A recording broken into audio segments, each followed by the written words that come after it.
राज्यातील सध्या 55 पाकिस्तानी नागरिक असल्याची माहिती समोर येते। अल्पकालीन व्हिसावर आलेले 55 पाकिस्तानी नागरिक राज्यात सध्या असून राज्य सरकारतर्फे त्यांना पाकिस्तानात पाठवण्यासाठी युद्ध पातळीवर प्रयत्न सुरू आहेत। राज्यातील 7 जिल्ह्यांमध्ये हे अल्पकालीन व्हिसाधारक पाक नागरिक असून सर्वाधिक नागरिक नागपूर जिल्ह्यामध्ये आहेत। गृह मंत्रालयातील उच्च पदस्थ सूत्रांनी दिलेल्या माहितीनुसार अल्पकालीन व्हिसा असलेले एकूण 55 पाकिस्तानी नागरिक महाराष्ट्रात आहेत। यापैकी काही लोक हे वैयक्तिक कारणासाठी तर काही वैद्यकीय कारणांसाठी राज्यात आले आहेत। या नागरिकांनी आता 48 तासात भारत सोडण्याचे निर्देश भारत सरकारने दिले होते।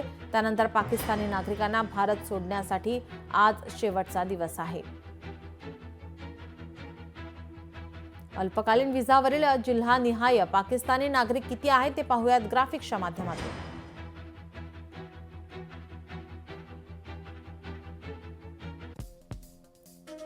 ठाण्यामध्ये 19, नागपूरमध्ये 18, जळगावमध्ये 12,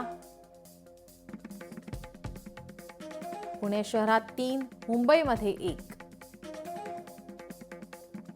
नवी मुंबईमध्ये 1, रायगडमध्ये 1।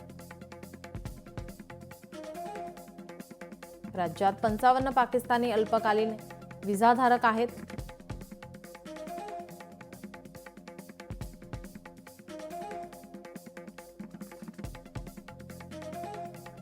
सर्वाधिक नागपूरमध्ये पाकिस्तानी नागरिक आहेत। 107 जण बेपत्ता आहेत। युद्ध पातळीवर शोध सुरू आहे। राज्यातील सध्या 55 पाकिस्तानी नागरिक असल्याची माहिती समोर येते। अल्पकालीन व्हिसावर आलेले 55 पाकिस्तानी नागरिक सध्या राज्यात असून राज्य सरकारतर्फे त्यांना आता पाकिस्तानात पाठवण्यासाठी युद्ध पातळीवर प्रयत्न सुरू आहेत। राज्यातील 7 जिल्ह्यांमध्ये हे अल्पकालीन व्हिसाधारक पाक नागरिक असून सर्वाधिक नागरिक नागपूर जिल्ह्यामध्ये असल्याची माहिती समोर येते। 107 जण बेपत्ता आहेत। युद्ध पातळीवर शोध सुरू आहे। अल्पकालीन व्हिसा असलेले एकूण 55 पाकिस्तानी नागरिक महाराष्ट्रात आहेत। यापैकी काही लोक हे वैयक्तिक कारणासाठी तर काही वैद्यकीय कारणासाठी राज्यामध्ये आलेत। या नागरिकांनी 48 तासात भारत सोडण्याचे निर्देश भारत सरकारने दिले आहेत। त्यानंतर आता पाकिस्तानी नागरिकांना भारत सोडण्यासाठी आज शेवटचा दिवस आहे।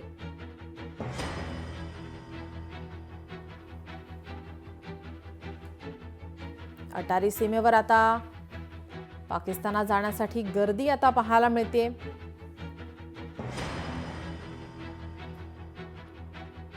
निवृत्त ब्रिगेडियर हेमंत महाजन जी आपल्यासोबत फोन लाईन वरून जोडलेले आहेत।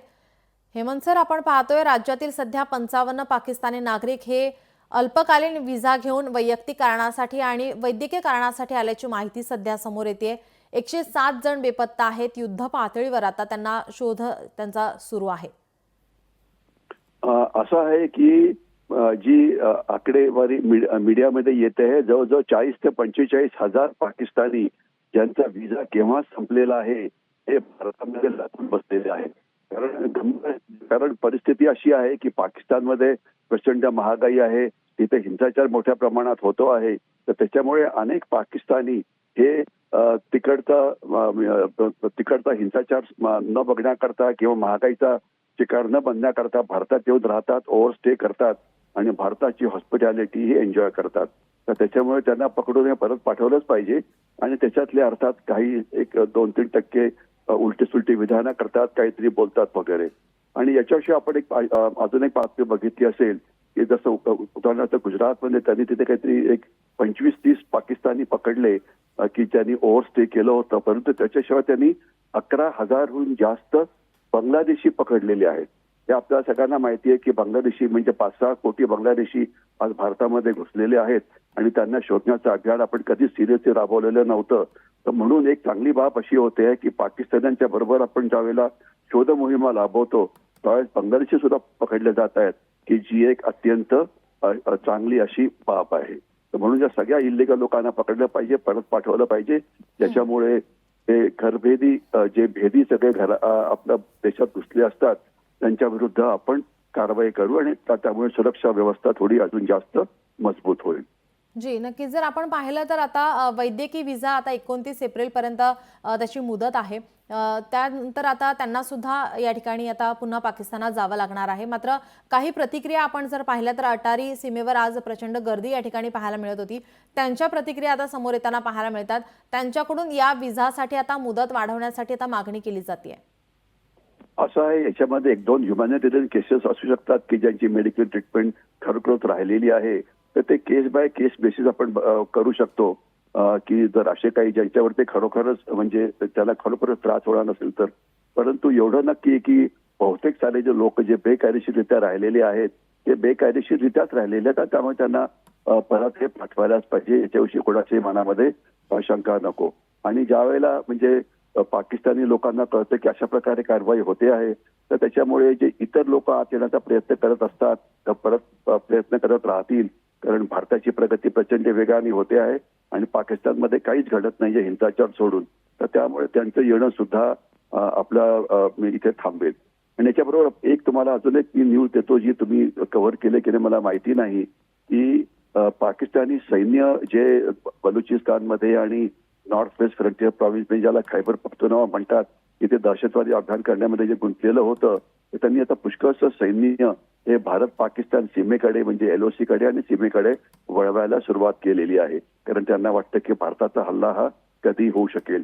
तर याच्यामध्ये चांगली बाब अशी आहे की बलुचिस्तान मधलं पाकिस्तानचं सैन्याचं प्रमाण खूप कमी केल्यामुळे तिथे आता बलुची जे स्वतंत्रता ग्रुप लढतायत बलुचिस्तानला एक स्वतंत्र राष्ट्र म्हणून निर्माण होण्याकरता, तर त्यांनी आता पाकिस्तानी सैन्यावरती हल्ले वाढवलेले आहेत.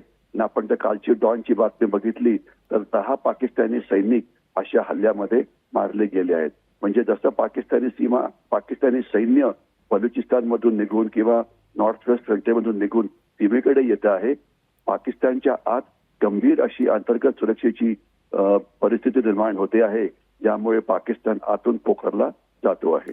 जी, नक्कीच. आपण जर पाहिलं तर आता भारताकडून संपूर्ण प्रयत्न केले जात आहेत. इतर देशांच्या राष्ट्राध्यक्षांसोबत आता पंतप्रधान आता बातचीत करतायत. फोनद्वारे संपूर्ण या हल्ल्याची माहिती त्यांना देत आहेत. तर काय परिणाम होऊ शकतो आता यावर? आता पाकिस्तानला किती याचा परिणाम होऊ शकतो?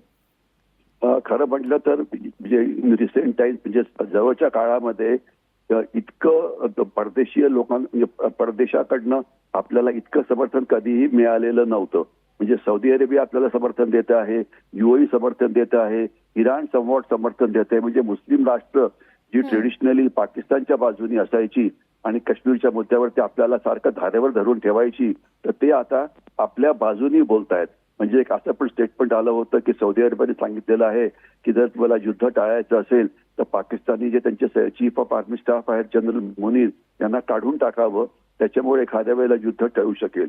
तर मला वाटतं हे तर इंटरनॅशनल सपोर्ट आपल्याला मिळालेला आहे, याचा फायदा आपण 2 मोठ्या पद्धतीने घेतला पाहिजे. एक तर युनायटेड नेशन सिक्युरिटी काउन्सिलमध्ये जर पाकिस्तानला आपल्याला दहशतवाद पुरस्कृत करणारा देश म्हणून जर डिक्लेअर करता आलं तर पाकिस्तानवरती मोठ्या प्रमाणात आंतरराष्ट्रीय निर्बंध म्हणजे खास तर आर्थिक निर्बंध लागू शकतील.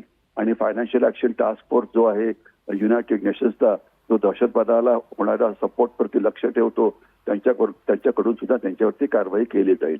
आणि दुसरं एक कारवाई आपण जी करू शकतो की चीफ ऑफ आर्मी स्टाफ जे पाकिस्तानचे होते जनरल मुनीर यांनी अतिशय वेड्यासारखी विधानं केली आहेत की आम्ही हिंदूंना मारू वगैरे, तर त्यांना सुद्धा आपण एक दहशतवादी म्हणून घोषित करू शकतो युनायटेड नेशन सिक्युरिटी काउन्सिलच्या मदतीने.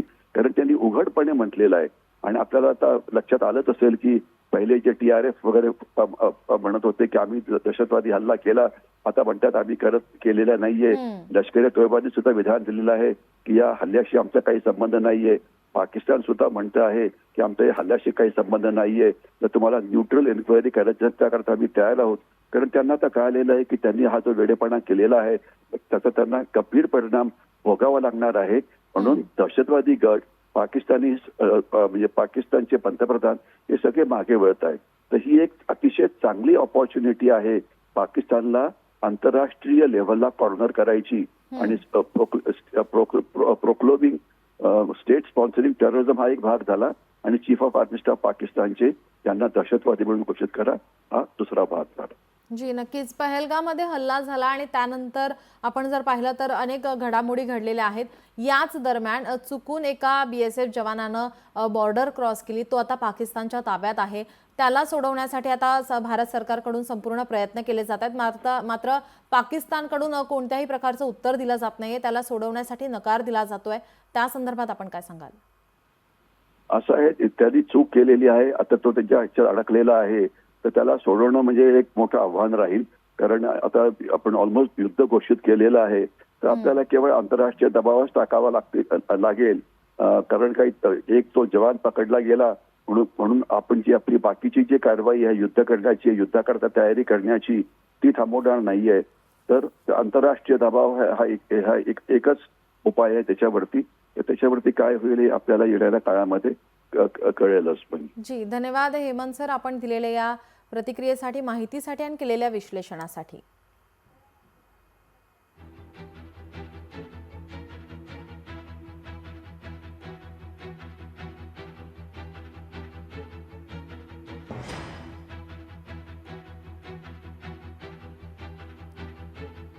पाकिस्तानानं आता आजचा हा शेवटचा दिवस आहे. नागरिकांना दिलेले सर्व व्हिसा आजपासून रद्द होणार आहे. तर चुकून बॉर्डर पार केलेला हा BSF जवान पाकिस्तानच्या ताब्यात आहे. भारतीय सैनिकाला सोपवण्यास पाकिस्तानकडून नकार दिला जातोय. आता या संपूर्ण घडामोडींवरती आपलं लक्ष असेलच.